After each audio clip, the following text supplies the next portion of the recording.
ಅದಕ್ಕೆ ಹೆಚ್ಚಿಡ್ತಾ ಇತ್ತು. ನಂತರದಲ್ಲಿ ಅದು 90 ಆಯ್ತು, 80,000 ಆಯ್ತು, 60,000 ಆಯ್ತು, ಹಿಂಗೆ ಆಗ್ತಾ ಒಂದು ಕಡಿಮೆ ಮಾಡಿದ ಬಂತು. ಈ ಮೋದಿ ಸರ್ಕಾರ ಬಂದಮೇಲೆ ಇನ್ನೂ ಭಾಳಷ್ಟು ಕಡಿಮೆ ಆಯ್ತು ದಿನಗಳು. 100 ದಿನಗಳು ಕೊಡೋ ಬದಲಾಗಿ 70, 60, 50 ದಿನಗಳನ್ನು ಕೊಡೋದು, ಕಡೆಗೆ ಒಂದು 40-50 ದಿನ ಕೊಟ್ಟಿದ್ದು ಸಹಿತ ದಾಖಲದು ಆ ಮಾತು ಬೇರೆ.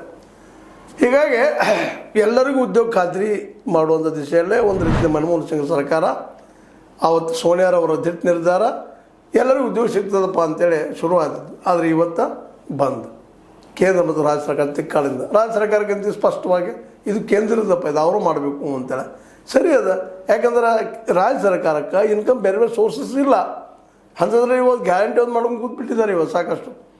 ಆ ಗ್ಯಾರಂಟಿ ದುಡ್ಡು ಕೊಡಿಸ್ಬೇಕಂದ್ರೆ 60,000 ಕೋಟಿ ಇನ್ನುಳಿದು ಕೊಡಿಸ್ಬೇಕು. ಕೆಲವೊಂದು ಕೇಂದ್ರ ಸರ್ಕಾರದ ದುಡ್ಡು ಕೊಡೋದಿಲ್ಲ. ಇನ್ನು ಅಂಥದ್ರಲ್ಲೇ ಈಗ ಸ್ವತಃ ರಾಜ್ಯ ಸರ್ಕಾರ ದುಡ್ಡು ಹಾಕಿ ಈ ಮನೆಯಾಗ ನಡೆಸೋದಂತೆ ಕನಸಿನ ಮಾತು. ಅದರಲ್ಲೂ 125 ದಿನ ಮಾಡಿದೆ ಕೇಂದ್ರ, ಒಳ್ಳೆಯ ಕೆಲಸನ. ಆದ್ರೆ ಅದರ ತಾವು ಬರೀ 60% ಅಟ್ಟ ಕೊಡೋದು, ಇನ್ನು 40% ರಾಜ್ಯಗಳು ಹಾಕಬೇಕು. ರಾಜ್ಯಗಳು ಸೋರ್ಸೇ ಕಡಿಮೆ ಅದ ಈ ಇನ್ಕಮದ್ದು.